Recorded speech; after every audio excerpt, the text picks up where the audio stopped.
नमस्कार दोस्तों। OCN network में आपका स्वागत है। मैं हूं ओमकार चौधरी। 2 दिन पहले की ही बात है। अखिलेश यादव ने एक तंज किया था और मुझे लगता है कि ये उनके हल्केपन को दर्शाता है कि वो बार-बार इस तरह की बातें कहें। और मुझे नहीं पता है कि ये बातें कहने से उनको कौन-सा राजनीतिक माइलेज मिल रहा है कि ऊपर 2 ऐसे लोग बैठे हैं जिनका कोई परिवार ही नहीं है। तो परिवार वालों का दुख दर्द वो क्या जानेंगे? इस तरह की बातें कहना एक गैर जिम्मेदाराना हरकत तो है ही। इसके अलावा आपके संस्कारों का भी इनसे परिचय होता है कि आपके संस्कार किस तरीके के हैं। और दूसरे, राजनीतिक मतभेद होना एक अलग बात है, लेकिन एक दूसरे का सम्मान करना ये हमारे भारतीय संस्कार हैं। गुरुओं की शिक्षा दीक्षा है, समाज का एक दिया हुआ आपको नायाब तोहफा है, जिसको आप आगे बढ़ाते हैं और आने वाली पीढ़ियों के लिए श्रेष्ठ उदाहरण पेश करते हैं दूसरों का सम्मान करके। आप दूसरों का सम्मान करेंगे, लोग आपका सम्मान करेंगे। एक तरफ तो ये हैं, एक तरफ तो इनके पिताजी मुलायम सिंह यादव हैं, जिन्होंने एक जमाने में कहा था कि लड़के हैं, लड़कों से भूल हो जाती है। दूसरी तरफ अखिलेश यादव हैं, जो ऐसे, मैं कहूंगा कि त्यागमयी और तपस्वी जीवन वाले जीने वाले प्रधानमंत्री नरेंद्र मोदी और उत्तर प्रदेश के मुख्यमंत्री योगी आदित्यनाथ पर उनके परिवार ना होने का तंज कसते हैं। योगी आदित्यनाथ आजमगढ़ में थे और वहां संभवतः उनके दिमाग में ये सब चीजें चल रही होंगी, लेकिन जब उन्होंने संबोधित करना शुरू किया लोगों को, तो उन्होंने कहा कि बेटी बेटी होती है। हमारे गांव देहात में तो बेटी पूरे गांव की बेटी होती है और उसका सम्मान सबका सम्मान है। जब मुझे पता चला 2-4 दिन पहले कि अखिलेश यादव की बेटी को लेकर के कुछ लोग सोशल मीडिया पर आपत्तिजनक बातें कर रहे हैं, तो मैंने उसी समय ये आदेश दिए कि इन तत्वों के खिलाफ एफआईआर दर्ज करो और इनको सही जगह पहुंचाओ। दूसरी तरफ ये संस्कार हैं। मेरे साथ जुड़ रहे हैं वीरेंद्र नाथ भट्ट साहब, लखनऊ से वरिष्ठ पत्रकार। तो उनको जोड़ करके जरा चर्चा को आगे बढ़ाएंगे। वीरेंद्र जी, बहुत स्वागत है। नमस्कार। वीरेंद्र जी, ठीक है, चुनाव अपनी जगह है, राजनीतिक दल अपनी जगह है, पार्टी पॉलिटिक्स छोड़ दीजिए साइड लाइन में, लेकिन एक जो सामान्य शिष्टाचार होता है, और जो 5 साल तक उत्तर प्रदेश के मुख्यमंत्री रह चुके हों और इनके भी और इनके पिताजी के समय में भी महिलाओं की सुरक्षा को लेकर के, रक्षा को लेकर के जिस तरह के सवाल उठते रहे हैं, वो भी कोई नई बात नहीं है, सब अवगत हैं उससे। किस किस तरह के बयान इनके समय में आए हैं, इनके पिताश्री की तरफ से भी। और इन्होंने तो अपने पिता का भी सम्मान नहीं किया था, मंच पर चढ़ करके उनके हाथों से माइक छीन लिया था और फिर अध्यक्ष पद से भी उनको हटाया था। और उसका उल्लेख करते हुए एक बार योगी आदित्यनाथ ने सदन के भीतर ही इन पर हमला भी बोला था। तो वो अखिलेश यादव की बेटी के साथ सोशल मीडिया पर जिस तरह की बदसलूकी हुई है, और योगी आदित्यनाथ ने आगे बढ़कर के ऐसे तत्वों को फटकार लगाई है और इनको भी नसीहत दी है। और अगर देखें, समाजवादी पार्टी के मीडिया सेल, इनका जो ट्विटर हैंडल है, उस पर कितनी अभद्र भाषा में योगी आदित्यनाथ के बारे में भी टीका टिप्पणियां की जाती हैं। तो एक तरीके से उन्होंने इनको नसीहत दी है लेकिन साथ में बड़प्पन भी दिखाया है कि ठीक है, अगर आज अखिलेश यादव मुख्यमंत्री नहीं है, तो कोई बात नहीं, हमारी सरकार है, तो हम देखेंगे इस तरह के अराजक और असामाजिक तत्वों को, और उनके खिलाफ एफआईआर दर्ज कराई। 4 में से 3 की गिरफ्तारी भी हो चुकी है। जी। देखिए, ये सवाल केवल समाजवादी पार्टी का नहीं है, ये सवाल जो है सभी क्षेत्रीय पार्टियों के साथ है। ये पास ना कोई विचारधारा होती है, ना कोई संगठन होता है, बस वो पार्टियां परिवार के बल पे चल रही होती है। पहला विषय है कि अखिलेश यादव जी की बेटी का, तो उसके ऊपर कोई भी अभद्र टिप्पणी किसी भी दशा में किसी के लिए ये कभी स्वीकार नहीं की जा सकती, इसमें कोई दो राय नहीं है। वो बहुत से नेताओं की बेटियां राजनीति में हैं, राजनीति में नहीं भी हैं, तो किसी भी दिशा में महिलाओं के खिलाफ लड़कियों या जो उनकी बेटी अभी पढ़ रही है, ये टिप्पणी जो है बहुत निंदनीय है, अभद्र है, और and it must be condemned in the strongest possible terms. लेकिन इसके ऊपर राजनीतिक लाभ लेने का प्रयास वो एक अलग विषय है। समाजवादी पार्टी अगर ये कहेगी कि अगर के नेता अगर कहेंगे कि भाई मेरी बेटी के बारे में ऐसा-ऐसा कहा गया, निश्चित तौर पर उनका जो उनकी पीड़ा है वो हर व्यक्ति समझता है, हर व्यक्ति में इतनी संवेदनशीलता है। लेकिन चूँकि मामला एक फॉर्मर चीफ मिनिस्टर से जुड़ा है, तो उसके राजनीतिक निहितार्थ निकाले जाएँगे। सीधे-सीधे पूरी भारतीय जनता पार्टी को लपेट लेना और सीधे-सीधे अपरोक्ष रूप से मुख्यमंत्री का के ऊपर भी अ, एक इनडायरेक्ट रेफरेंस करना, ये काम अखिलेश ने किया। और जब समाजवादी पार्टी इस मुद्दे पे शिकायत करती है, तो फिर इतिहास के पन्ने अपने आप खुल जाते हैं, उसमें कुछ करना नहीं पड़ता है।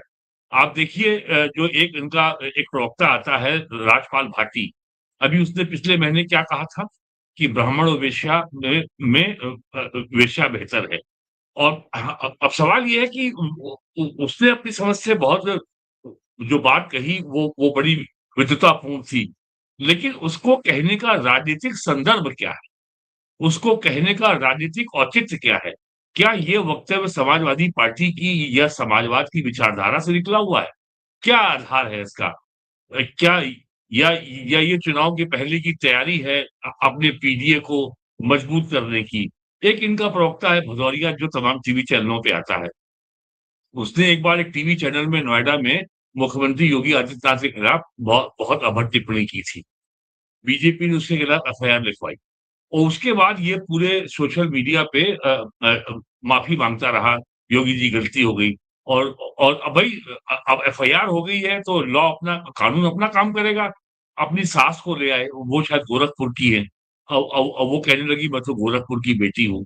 तो इस तरह की और ये सब इसलिए होता है कि जब किसी पॉलिटिकल पार्टी के पास कोई ठोस, कोई कोहेसिव पॉलिटिकल आइडियोलॉजी नहीं होती है, कोई पॉलिटिकल आइडिया नहीं होता है, पॉलिटिकल पार्टी की जो बुनियाद ही एक जो है उसका विचार है। जो उसकी पहचान है, वो उसका सॉफ्टवेयर है। हम लोग कंप्यूटर से बात कर रहे हैं तो इसका आधार सॉफ्टवेयर है। तो जब क्षेत्रीय पार्टियों का कोई सॉफ्टवेयर ही नहीं होता और कांग्रेस की डिक्लाइन के बाद विशेषकर से 1 फरवरी 86 को ताला खुलने के बाद आज उस घटना को 40 साल हो गए।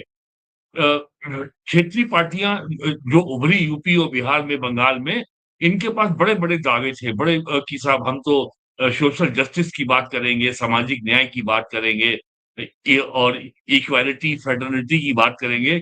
लेकिन ये सारी पार्टियां 1990 में मंडल लागू होने के 10 साल आते-आते ये प्राइवेट फैमिली फर्म में ये जो है बदल के रह गई। They were degenerated as a private political party firms owned by one family and one caste. तो इनके पास केवल ये है कि किसी तरीके से सत्ता में जोड़-तोड़ करके सत्ता में आओ या पावर स्ट्रक्चर में जगह अपनी बनाए रखो। तो ये तो इनका इतिहास रहा है। अभी आपने मुलायम सिंह के बारे में बताया। अखिलेश यादव के बारे में ये बात कही जानी चाहिए कि जब 2012 में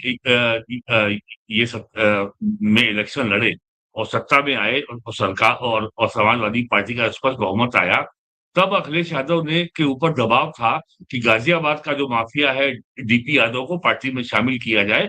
उन्होंने साफ मना कर दिया कि डीपी यादव को हम पार्टी में शामिल नहीं करेंगे।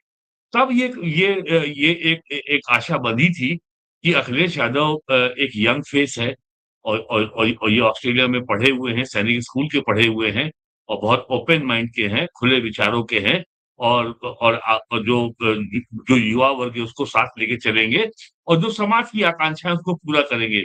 लेकिन सरकार में आने के कुछ ही दिनों बाद अखिलेश यादव का समझौता पे समझौता शुरू हो गया और उस समय जो नेता थे बहुजन समाज पार्टी के नसीमुद्दीन सिद्दीकी, जो पहले कांग्रेस में चले गए और वो फिर सपा में आ गए हैं, वो कहते थे ये 2.5 लोग यहाँ 2.5 चीफ मिनिस्टर हैं, फिर बोले यहाँ 3.5 चीफ मिनिस्टर हैं, फिर वो 4.5 चीफ मिनिस्टर तक पहुंच गए।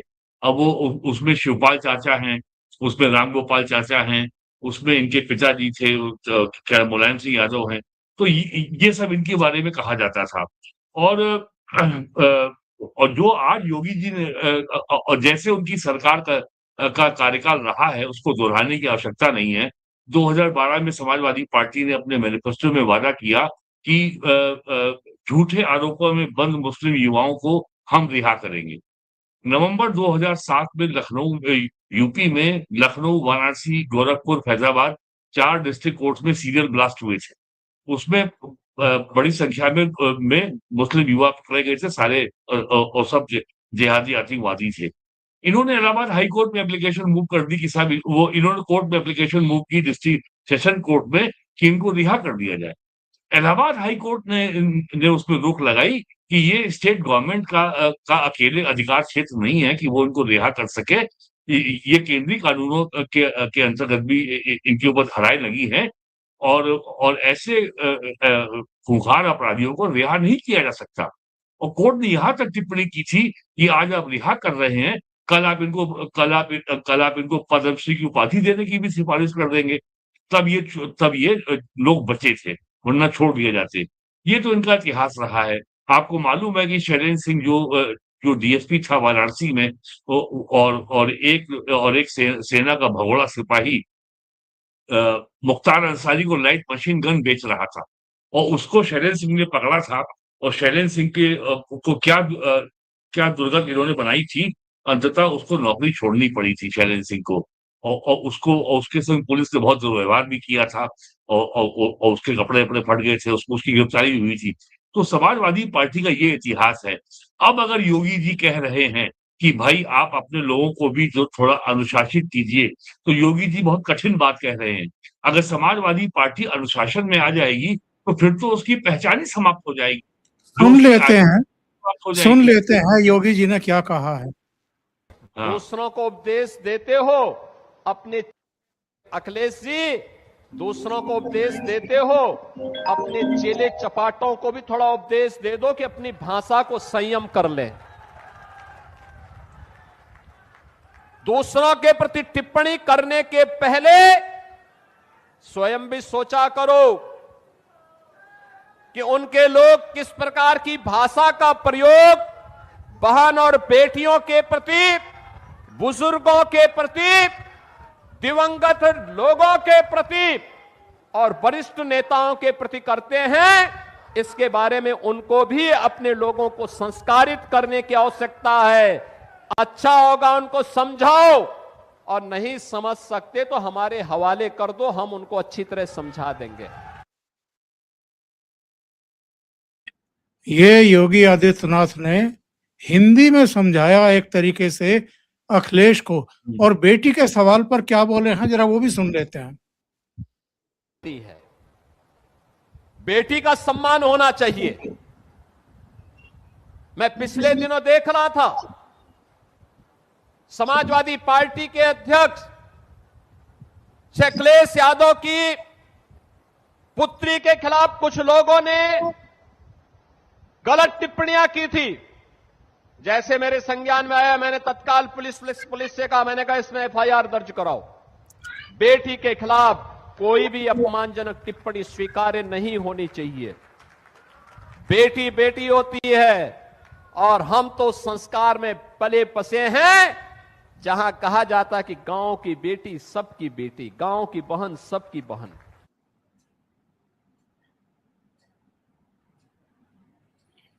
वीरेंद्र जी, योगी आदित्यनाथ को केवल उत्तर प्रदेश में नहीं सुना जाता, पूरा देश उनकी टिप्पणियों को, उनके भाषणों को बहुत गौर से सुनता है, इंतजार करता है।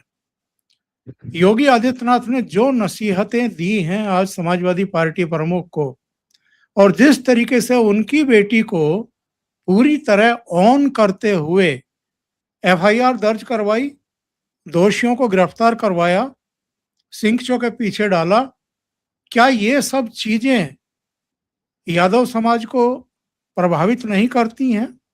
और नहीं भूलना चाहिए, मुलायम सिंह यादव ने कार सेवकों पर गोली चलवाई थी। सरयू अयोध्या की गलियां खून से लथपथ थी। इसके बावजूद उनके मरणोपरांत उनको पद्म विभूषण नरेंद्र मोदी की सरकार ने दिया था। ये चीजें लोगों की समझ में नहीं आती हैं। हालांकि बहुत सारे लोग नाराज थे कि जिन्होंने कार सेवकों पर फायरिंग कराई उनको पद्म विभूषण देने के लिए बड़ा कलेजा क्यों दिखा रहे हैं नरेंद्र मोदी, लेकिन उन्होंने फिर भी दिया। एक तरफ तो ये सरकार है, इसके प्रधानमंत्री और मुख्यमंत्री हैं, और दूसरी तरफ अखिलेश यादव का आचरण है। इनको इस तरह की बदजुबानी कि जिनके परिवार नहीं वो परिवार का दर्द क्या जाने, बेटी का दर्द क्या जाने। क्या नरेंद्र मोदी या योगी आदित्यनाथ ने कोई टिप्पणी की थी उनकी बेटी पर या इनके परिवार पर? ये तो तब भी चुप रहे थे जब एक मस्जिद में दिल्ली में गए थे और एक मौलाना ने इनकी पत्नी के बारे में बहुत अभद्र टिप्पणी कर दी थी। सब निंदा कर रहे थे, अखिलेश यादव चुप्पी साधे बैठे थे। नहीं बोले थे। अरे आप याद करिए 2013 में जब भारतीय जनता पार्टी ने प्रधानमंत्री पद के उम्मीदवार के रूप में नरेंद्र मोदी का नाम की घोषणा की थी, उसके बाद आजम खान ने कितनी जहरीली कैंपेन चलाई थी प्राइम मिनिस्टर मोदी के खिलाफ, कितने उन्होंने भड़काऊ भाषण दिए थे। और जुलाई 2013 में या महीना शायद होगा सितंबर, तब मोदी जी चीफ मिनिस्टर थे गुजरात के। उन्होंने कहा था कि हमारे लिए तो अगर एक कुत्ते का पिल्ला भी अगर गाड़ी के नीचे आ जाता है, मर जाता है, तो दुखद है। अब इसको आजम खान ने अपनी बुद्धि से कह दिया कि प्राइम मिनिस्टर मोदी कुत्ते का पिल्ला मुसलमान को कह रहे हैं। अब इसमें अब ये what kind of with what state of imagination can you argue कि पीएम किसी जाति मजहब के व्यक्ति के बारे में कह रहे हैं, लेकिन इसी कुतर्क को आजम खान ने बहुत दोहराया। आजम खान ने तो जया प्रदा के अंतर वस्त्रों पर भी टिप्पणी की थी। उसने तो लोकसभा में बोलते हुए जो आसंदी पर बैठी थी उस समय रमा देवी के बारे में भी अनाप शनाप बकवास की थी। हाँ, उनके ऊपर भी की थी। और या जयप्रदा 2 बार रामपुर से समाजवादी पार्टी की सांसद रह चुकी हैं। उनके यहाँ तक कह दिया था कि इनके अंडरगारमेंट भी भगवा रंग के हैं। अब एक महिला सांसद जो लगभग आपकी उम्र की है, एक महिला की एक मर्यादा होती है, डिग्निटी होती है, भाषा की मर्यादा होती है, और फिर वो इलेक्टेड मेंबर ऑफ पार्लियामेंट है। उसके बारे में इतनी भद्दी टिप्पणी इन्होंने पब्लिकली की। आजम खान ने तो 2009 में, आपको याद होगा, 2009 के लोकसभा चुनाव के पहले समाजवादी पार्टी ने कल्याण सिंह से गठबंधन किया था। कल्याण सिंह इंडिपेंडेंट रूप में लड़े थे और एटा सीट से वो सांसद बने थे। तब आजम खान ने मुलायम सिंह को ही बहुत गालियां दी थी। और मई 2009 में लोकसभा चुनाव के बाद समाजवादी पार्टी ने आजम खान को सस्पेंड कर दिया था। और फिर 2012 में चुनाव होना था, तो नवंबर 2011 में उनका सस्पेंशन वापस ले लिया गया, उनको पार्टी में फिर से बहाल कर दिया गया। और आज कम से कम 125 से अधिक मामलों में इसमें मुकदमे चल रहे हैं आजम खान के ऊपर। कई में उनको सजा हो चुकी है और वो जेल में है पिछले 3 सालों से। बीच में उनको अभी इसी साल 1 महीने के लिए रिहाई हुई थी, फिर वापस चले गए हैं। तो ये तो पार्टी का इतिहास रहा है। आज की तारीख में ये आप नहीं कह सकते कि समाजवादी पार्टी की आइडियोलॉजिकल आइडेंटिटी क्या है, इसकी वैचारिक पहचान क्या है, किस मुद्दे के लिए ये जानी जाती है। केवल बस एक ही मुद्दा है, जय जय जय अखिलेश भैया, ये जवानी है कुर्बान भैया तेरे नाम। अब ये कौन सी आइडियोलॉजी है भाई? भारतीय जनता पार्टी की स्थापना काल से उससे पहले जनसंघ था, ये पार्टी हमेशा मुद्दों के लिए जानी जाती है। मुद्दे आपको पसंद हो नापसंद हो, आप उनके साथ हो, आप उनके विरोधी हो, यह आपका निजी मामला है। पार्टी अपनी बात सामने रखती है, आपको अगर आपको समझ में आती है, आप समर्थन करेंगे, नहीं समझ में आती है, आप नहीं समर्थन करेंगे। लेकिन इनका कौन-सी बात है जिसको हम माने और या जिसको हम नहीं माने? अब समाजवाद जो एक एक ऐसा विचार है जिसका जन्म यूरोप में हुआ और हमारा जो औपनिवेशिक कॉलोनियल कॉन्स्टिट्यूशन है, इंदिरा गांधी ने 1975 में इमरजेंसी के दौर में संविधान को अमेंड करके उसको उसका प्रेम्बल बना दिया। लेकिन समाजवाद क्या है ये बताने वाला समाजवादी पार्टी में कोई नहीं है। ये बड़ी अजीब समस्या है। तो जिस पार्टी के पास कोई आइडियोलॉजिकल आइडेंटिटी नहीं होती है, तो वो इसी तरीके से खबरों के में रहती है और जो ओम प्रकाश राजभर जो हैं, वो सुहेलदेव भारतीय समाज पार्टी के नेता हैं, वो मंत्री हैं। उन्होंने कहा है कि अखिलेश यादव की 3 पहचान है, ट्विटर, एसी और पीसी। एयर कंडीशन रूम में बैठ कर के ट्विटर पे कमेंट करते रहना और एयर कंडीशन रूम में बैठ के प्रेस कॉन्फ्रेंस करना, हँसी-ठिठोली करना, मज़ाक करना और वहाँ पे बड़ी संख्या में आ जाते हैं लोग लेके अपना मोबाइल फ़ोन और वो लोग छोटे-छोटे वीडियो बनाते हैं और फिर वो उसको डालते हैं इंस्टाग्राम पे और यूट्यूब पे और फेसबुक पे डालते रहते हैं। यही काम वहाँ वहाँ होता है और पीसी तो उनकी लगभग अभी तो नहीं हुई 4-5 दिन से, लेकिन वरना उनकी पीसी हफ्ते में 4 बार तो हो ही जाती है। तो मूल समस्या है ideological identity. Bharatiya Janata party से समाजवादी पार्टी केवल साम्प्रदायिकता के नाम पे अब लड़ नहीं सकती और बंगाल के चुनाव के बाद तो स्थिति ये हो गई है कि अब किसी पार्टी की हिम्मत नहीं है देश में कि वो सनातन धर्म के खिलाफ या रामचरितमानस के खिलाफ अब कोई अपशब्द बोल सके। चुनाव होगा इनका एक ये बयान जरा सुन लेते हैं, फिर इसका मतलब मैं आपसे पूछूंगा। केवल बंगाल के चुनाव के बाद ये कहना चाहता हूँ, यूपी का चुनाव आखिरी चुनाव होगा जो देश का चुनाव होगा अगर बीजेपी जीत गई। बंगाल अगर बीजेपी जीत गई उत्तर प्रदेश में तो ये आखिरी चुनाव होगा। मान लिया क्या इन्होंने कि बीजेपी जीत रही है? देखिए साहब, जून 2024 के लोकसभा चुनाव में बीजेपी की सीटें आई थी 240, लेकिन पिछले 2 साल में नरेंद्र मोदी सरकार ने जिस तरीके से काम किया है, उसको देख के तो लगता है कि इनकी सीटें 400 से अधिक हैं। 2024 के लोकसभा चुनाव के बाद बीजेपी ने हरियाणा जीता, महाराष्ट्र जीता, दिल्ली जीता, बिहार जीता, बंगाल जीता, असम जीता, 6 राज्यों में चुनाव जीता है बीजेपी ने और सबसे ऐतिहासिक जो बीजेपी का चुनाव है, वो तो बंगाल है। अब बंगाल के बाद जो आपका मुस्लिम वोट बैंक है, वो तो गंगा सागर में डूब गया। तो अब आपके और बंगाल के चुनाव ने साबित कर दिया कि एक मजहबी आधार पे बना हुआ वोट बैंक चुनाव जीतने की गारंटी नहीं है। 2000 समाजवादी पार्टी 2014 में लोकसभा चुनाव पूरी तरह हारी बीजेपी के हाथ, 2017 में विधानसभा हारी, 2019 में फिर लोकसभा में ये पार्टी पूरी तरह हारी। 2019 में तो सपा, बसपा, आरएलडी तीनों साथ थे, फिर भी हारे और 2022 में फिर हारे। 2024 में इन्होंने झूठा नैरेटिव चलाया कि बीजेपी सत्ता में आ गई तो संविधान समाप्त हो जाएगा, आरक्षण समाप्त हो जाएगा और कुछ बीजेपी के अंतर्विरोध थे जिसके चलते बीजेपी की सीटें घट के आ गई 33 आउट ऑफ 80। अब इनको लग रहा है कि अब फिर जो है 2027 में हम सत्ता में आ सकते हैं, क्योंकि यूपी में एक लोकसभा सीट में 5 असेंबली सेगमेंट होते हैं। तो अगर 37 को 5 से गुणा किया जाए तो उनको जो कि लगभग 205 बैठता है, 200 के ऊपर है, तो मतलब उनको लगता है कि बस उनको केवल शपथ लेना बाकी है। ये लग रहा है उनको, ये समस्या है उनकी। तो लगातार खबरों में बने रहने के लिए इतने हाइपरबोलिक और इतने बढ़ा चढ़ा के बयान देना, अगर डिलिमिटेशन जब का जो बिल पास हुआ था उसको 2026 तक फ्रीज किया गया था।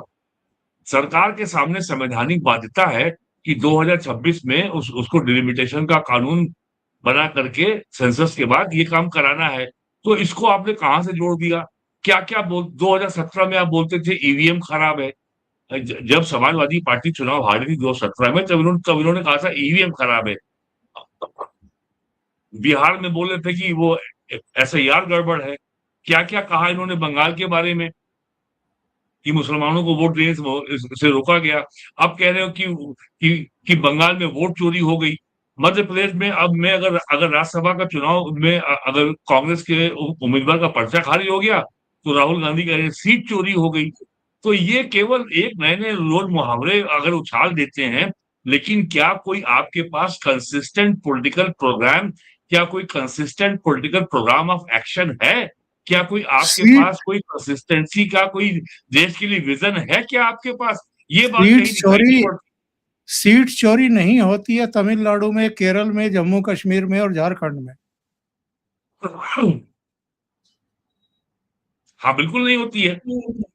भाई कांग्रेस की सरकार तेलंगाना में है, कर्नाटक में है, हिमाचल प्रदेश में है और अब जो है केरल में है, तमिलनाडु में वो सरकार में भागीदार है, झारखंड में वो सरकार में भागीदार है, मध्य प्रदेश में सेकंड लार्जेस्ट पार्टी है, मेन अपोजिशन पार्टी है, उसके 66 विधायक हैं। तो ये सब कैसे आ रहे हैं भाई ये तो ये सुविधाजनक जो तर्क उछालते हैं और किसी तरीके से चुनाव जीत लेना है, इस रणनीति से अब भारतीय जनता पार्टी से इंडी अलायंस के लोग अब नहीं लड़ सकते। आपको समाजवादी भारतीय जनता पार्टी समाज में भारतीय जनता पार्टी और आरएसएस के दर्जनों संगठन है, प्रकल्प हैं जो साल में 12 महीने काम करते हैं, समाज के बीच में रहते हैं, तब जाके पार्टी को वोट मिलता है। तो और 2016 में भारतीय जनता पार्टी की बंगाल असेंबली में केवल 3 सीटें आई थी और 2021 में बढ़ के हो गई 77 और 2026 में बढ़ के होगी 208। तो इसमें इतना लंबा समय लगा है भाई, ऐसे थोड़ी आ गई है कि केवल ट्विटर पे गाली बकते रहो और आपकी मेजॉरिटी आ जाएगी। आजमगढ़ की सभा में अखिलेश यादव को एक और दूसरे अंदाज में नसीहत दी योगी आदित्यनाथ ने और एक बहुत महत्वपूर्ण और संवेदनशील मुद्दा उठाया। आखिर में इस पर भी आपकी टिप्पणी चाहूंगा। करते रहे जिस गलती का प्रमार्जन 1000 वर्ष पहले महाराज सुहेलदेव ने किया था, उसके बाद की पीढ़ी उनसे प्रेरणा नहीं ले पाई। क्या होता था? बहराइच की चर्चा हुई, महाराज सुहेलदेव के नाम पर आयोजन वहां पर आक्रांता सालार मसूद के नाम पर होता था, गाजी मियां के नाम पर होता था। हम लोगों ने कहा कि गाजी के नाम पर नहीं, महाराज सुहेलदेव के नाम पर आयोजन होने चाहिए। किसी विदेशी आक्रांता को सम्मान नहीं मिलना चाहिए। एक गुलामी का प्रतीक है और स्वतंत्र भारत, नया भारत गुलामी के किसी भी चिन्ह को और गुलामी के किसी भी प्रतीक को स्वीकार नहीं करेगा। आज परिणाम है, आप बहराइच में जाएंगे, अब वहां पर महाराज सुहेलदेव का भव्य स्मारक बन गया है। अब लगता है कि बहराइच अब अपनी पहचान के साथ, गौरव के साथ आगे बढ़ रहा है। और इसीलिए जब हमारी सरकार को आजमगढ़ में विश्वविद्यालय बनाने की बात आई, यहां के लोग मेरे पास आए थे, मैंने कहा विश्वविद्यालय बनेगा। अब विश्वविद्यालय किस नाम से बनेगा, यह भी बात आई। मैं धन्यवाद दूंगा यहां के जनप्रतिनिधियों को और प्रधानमंत्री मोदी जी को। मोदी जी ने कहा, देखो 1000 साल पहले महाराज सुहेलदेव ने अपने शौर्य पराक्रम से एक विदेशी आक्रांता को पूरी तरह नेस्तनाबूद किया था। आजमगढ़ में अगर महाराज सुहेलदेव के नाम पर विश्वविद्यालय होगा तो अत्युत्तम होगा। और मुझे अच्छा लगा आज यहां पे महाराज सुहेलदेव जी के नाम पे इतना भव्य विश्वविद्यालय है। योगी आदित्यनाथ जितने परिपक्व तरीके से इन चीजों को रखते हैं, देखिए सुहेलदेव महाराज का नाम लेना उस क्षेत्र में जाकर के, ये अपने आप में बहुत सोच विचार करके और जो कुछ कर रहे हैं, चाहे बहराइच में उनकी भव्य प्रतिमा की स्थापना हो या आजमगढ़ में उनके नाम पर यूनिवर्सिटी की स्थापना हो, इसके बहुत सकारात्मक और दूरअंदेशी वाले प्रभाव जाते हैं, संदेश और संकेत जाते हैं एक बड़े समुदाय में, और खास तौर से जिनका वो प्रतिनिधित्व करते थे उनमें, और दूसरी तरफ जो आपने बताया कि एक ऐसे व्यक्ति हैं जिनकी शायद दिन की शुरुआत ही दोपहर बाद होती है और ट्विटर से होती है, कोई तैयारी नहीं होती है, और फिर ये रोते हैं कि साहब ईवीएम को लूट लिया, जनादेश लूट लिया, फिर इनकी सरकार बन गई, अब तो आगे चुनाव ही नहीं होंगे। एक बात आप कहना भूल गए, ये आपके बहराइच में, अयोध्या में और बाराबंकी में, संभल में, मुरादाबाद में हर साल नेजा मेला होता है। नेजा माने होता है भाला, यानी इस्लाम का भाला एक काफिर के सीने में भोंका जाता है। ये इस्लाम की काफिरों पर विजय का प्रतीक है। योगी जी के आदेश पर ये नेजा मेला की परंपरा बंद हुई है मुरादाबाद में, संभल में और बहराइच में। ये हाईकोर्ट भी गए थे, वहां से भी इनको राहत नहीं मिली है। और तो ये जो नेजा मेला होता है, ये हमेशा इस्लाम की काफिरों पे विजय का का उत्सव मनाया जाता है। जो सैयद सालार मसूद गाजी की बात हो रही है, 1000 साल पहले जब जब मसूद गाजी की हत्या हुई और इसके एक भी सैनिक वापस नहीं लौट पाया, उसके अगले 300 साल तक अफगानों तुर्कों ने भारत पे हमला करने का साहस नहीं किया। तो जब ये खबर अफगानिस्तान पहुंची, तब ये कहा गया कि भाई सैयद यानी प्रॉफिट्स की लीनियज वाला, प्रॉफिट्स के वंश का आदमी अगर काफिरों ने मार दिया, ये बहुत दुखद घटना है, बड़ा इसका गम मनाया गया। जहांगीर के समय ये कहा गया कि अगर सैयद की मौत को अगर ऐसे अगर जाने दिया जाएगा तो इससे बड़ी बड़ी बन जाएगी। तब एक किताब लिखवाएगी मीराते मसूदी, और उसमें उसको बहुत बड़ा पीर बताया गया। और तब से बहराइच में जो है वहां मजार बनी है जहांगीर के समय 17वीं सेंचुरी में, और तब से वहां उर्स का मेला लगना शुरू हुआ है। और गाजी का मतलब ही होता है जो काफिरों का कत्ल करे, वो गाजी कहलाता है। आपको याद है ना वो बॉर्डर फिल्म में पाकिस्तान आर्मी का कर्नल कह रहा आगे बढ़ो, अगर अगर जंग में शहीद हो गए तो गाजी कहलाओगे। याद है आपको बॉर्डर फिल्म का डायलॉग? तो ये, और आज भी यूपी में गाजीपुर है और दिल्ली के बगल में गाजियाबाद है। तो ये सब चीजें परंपराएं योगी जी ने बंद कराई हैं। और अभी जो आपने क्लिप दिखाया, उसमें यही तो उन्होंने कहा है कि विदेशी हमलावरों की याद में अब कोई उत्सव नहीं मनाया जाएगा। राजा सुहेल देव का इतिहास तो भुला ही दिया था कांग्रेस और कम्युनिस्टों ने। और जब अभी 2 साल पहले बहुत बड़ा उत्सव हुआ था श्रावस्ती जिले में, जो पहले बहराइच जिले का हिस्सा था, वहां पे बहुत बहुत विशाल एक स्मारक बनाया गया है महाराज सुहेल देव का। तब अखिलेश यादव बोले थे अगर हम मुख्यमंत्री बनेंगे तो हम लखनऊ में गोमती के किनारे बहुत बड़ी उनकी हम पीतल की मूर्ति लगवाएंगे, घोड़े पे सवार इक्वेस्टेरियन स्टैचू लगवाएंगे। तब अखिलेश यादव ने ये कहा था। तो ये सब इतिहास रहा है, और ये सब हमको ये सब भुला दिया गया है। आज भारतीयों को उनका अतीत याद दिलाया जा रहा है कि हम कभी गुलाम नहीं थे, हम इतने दीनहीन कभी नहीं थे। और जो बंगाल से जो संदेश आया है कि वहां पे आप SC ST OBC और अपर कास्ट सब करके हार गए, लेकिन 99% हिंदुओं ने वोट किसको दिया है? बीजेपी को वोट दिया है। अगर वहां पे फ्री एंड फेयर पोल होता तो टोटल पोल्ड वोट का 60% से ज्यादा बीजेपी को गया होता। और बंगाल के चुनाव ने ये भी पोल खोल दी है कि यूपी हो, बिहार हो, बंगाल हो, ये सारे जो हिंदू नेता हैं क्षेत्रीय पार्टियों के, ये मुस्लिम वोट के बल पर नहीं, हिंदू वोट के बल पर जीते हैं। और के बल पर जीतते हैं चुनाव। और मुस्लिम वोट केवल उनकी मार्जिन को बढ़ाने का काम करता है। सिर्फ केवल मुस्लिम वोट के आधार पर कश्मीर के अलावा आप कहीं चुनाव नहीं जीत सकते। मल्लापुरम केरला का जिला वहां भी जीत लेंगे मुस्लिम वोट के बल पर, लेकिन यूपी, बिहार, बंगाल में ऐसा संभव नहीं है। ये बात साबित हो गई बंगाल के चुनाव से। आखिर में मैं ये सवाल जरूर जानना चाहूंगा, पूछना चाहूंगा, राम मंदिर में जो ये घोटाला हुआ है, पैसे की चोरी हुई है, इसमें अब SIT का गठन कर दिया गया है। जी, गठन हो गया था। 2 IPS हैं और एक अकाउंट से जुड़े हुए। एक IAS है डिविजनल कमिश्नर लखनऊ, और एक IG रेंज है लखनऊ के, और एक स्पेशल सेक्रेटरी फाइनेंस डिपार्टमेंट के हैं। हाँ, विजय विश्वास पंत विश्वास जो है ये आईएएस है, मंडलायुक्त है। और किरण शिव कुमार जी, आईपीएस है, और Neel Ratan Kumar ji. UP finance and account service से हैं, यानी विशेष वित्त हाँ, हाँ, सचिव हाँ। हैं। तो इनके हुँ, नेतृत्व में अब जांच कमेटी तो गठित हो गई है, एसआईटी गठित हो गई है।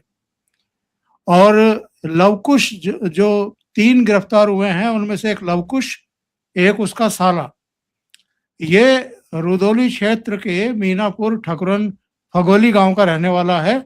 10 लाख रुपए की बरामदगी इसके यहाँ से हो भी गई है। लेकिन मैं ये जानना चाहता हूँ, चलो वहां एक घटना हुई है, उसकी तह तक तो एजेंसियां भी जाएंगी, एसआईटी गठित हुई है, वो भी जो भी लूप होल्स होंगी उनको देखेगी, जो सिफारिशें करनी होगी वो करेगी। लेकिन वहां पर कुछ भी अगर हुआ है, क्या उसका योगी सरकार से कोई लेना देना है, या मोदी सरकार से कोई लेना देना है, या वहीं पर जो ट्रस्ट या जो भी न्यास है वो सारी व्यवस्थाएं देखता है? अगर कोई लापरवाही हुई है तो उनके स्तर पर निगरानी तंत्र जो है उनका शायद फेल हुआ है। देखिए ये मामला घोटाले का नहीं है, ये मामला चोरी का है। और चोरी इज़ अ क्रिमिनल एक्ट। जब आप घोटाला कहते हैं तब आप ये तब उसका सीधा अर्थ ये होता है कि 8-10 लोगों ने मिलके एक तंत्र खड़ा किया और उस तंत्र ने सिस्टमैटिक तरीके से पैसे को साइफन आउट किया। ऐसा नहीं हुआ है। घोटाला ये केवल कैश की चोरी हुई है जो डोनेशन आता है। अब वहां पे जैसा उसके ट्रस्ट के महामंत्री चंपत राय ने कहा है कि वहां सीसीटीवी टीवी के कैमरे लगे हुए थे जहां काउंटिंग होती थी, तो फिर भी इतनी बड़ी चोरी कैसे हो गई? और इसका सरकार से कोई लेना देना नहीं है। ये बाकायदा एक ट्रस्ट है और उसके मुखिया जो है जो उसकी निर्माण समिति है उसके अध्यक्ष आपके नृपेंद्र मिश्रा जी हैं जो पहले प्राइम मिनिस्टर के प्रिंसिपल सेक्रेटरी थे। चंपत राय उसके वहां मंत्री हैं और उसमें डिविजनल कमिश्नर फैजाबाद उसके उसके उसके मेंबर हैं। लेकिन राज्य सरकार का उसमें सुरक्षा प्रदान करने और लॉ एंड ऑर्डर और वहां पे सफाई व्यवस्था और यातायात ट्रैफिक सारी व्यवस्थाओं को मेंटेन करने के अलावा मंदिर में सरकार का कोई दखल नहीं है। और ये एक चोरी का मामला है। ये कोई ऑर्गेनाइज्ड इसको बोलते हैं कूट रचित अपराध का मामला नहीं है ये। और वैसे भी अब एसआईटी गठित हो गई है। उससे कहा गया है कि 7 दिन में प्रिलिमिनरी रिपोर्ट दें और 15 दिन में फाइनल रिपोर्ट सबमिट करें। सारी बात सामने आ जाएगी और जैसा आपने बताया एफआईआर हुई है और 3 लोग पकड़े गए हैं और जो पकड़ा गया है उसके पिता का वीडियो भी सामने आया है कि पुलिस हमारे आई थी और हमको नहीं पता लड़का हमारा पैसा कहाँ से लाया और हमारे यहाँ जब जब तलाशी हुई तो इतना पैसा यहाँ पे रिकवर हुआ, ये बताया है उसने। लेकिन इस पर राजनीति की जा रही है, ऐसे लोगों के द्वारा की जा रही है, ऐसे लोगों के द्वारा की जा रही है जो जनवरी 2024 के बाद से अब तक भगवान रामलला के दर्शन तक करने नहीं पहुंचे हैं। वो अब चिंता में मरे जा रहे हैं। ये तो 40 साल से हो रहा है। 1 फरवरी 1986 को ताला खुला था, उस घटना को 40 साल हो गए। 1 फरवरी 2026 को 40 साल फरवरी, मार्च, अप्रैल, मई 40 साल 4 महीने हो गए। तब से हो क्या रहा है? मैं तो डे वन से अयोध्या प्रकरण का इतिहास तो मैं जानता हूँ, मेरे उंगलियों पे है 82 से क्या हो रहा है। मैं तो पहली बार वहां पे 82 में गया था, आज उसको ही जो है 44 साल हो रहे हैं। तो मैं तो जानता हूँ ये। तो ये घटना आई है और लेकिन निश्चित तौर पर ये इसमें कोई भी जिम्मेदार हो, लेकिन ये जो पैसा चोरी का मामला सामने आया है, इससे निश्चित तौर पर सरकार की बदनामी होगी, सरकार के ऊपर प्रश्न उठेंगे और क्योंकि क्योंकि बीजेपी को, विश्व हिंदू परिषद को और आरएसएस को गाली देने की 100 साल की परंपरा है और बहुत और एक समाज का ऐसा वर्ग है जो आरएसएस को गाली सुनने में बड़ा आनंद का अनुभव करता है, तो उनको भी अच्छा लगेगा ये। तो ये एक जो है सेटबैक को मानना है ये हमें मानना चाहिए और ऐसी घटनाओं की पुनरावृत्ति नहीं होनी चाहिए जैसा कि चंपत राय कहते आए हैं, अगर वो सिस्टम अगर काम कर रहा होता तो ये घटना होती ही नहीं। बहुत बहुत धन्यवाद आपका वीरेंद्र नाथ भट्ट साहब, जुड़ने के लिए और कई महत्वपूर्ण मुद्दों पर चर्चा करने के लिए। Thank you so much. नमस्कार। नमस्कार।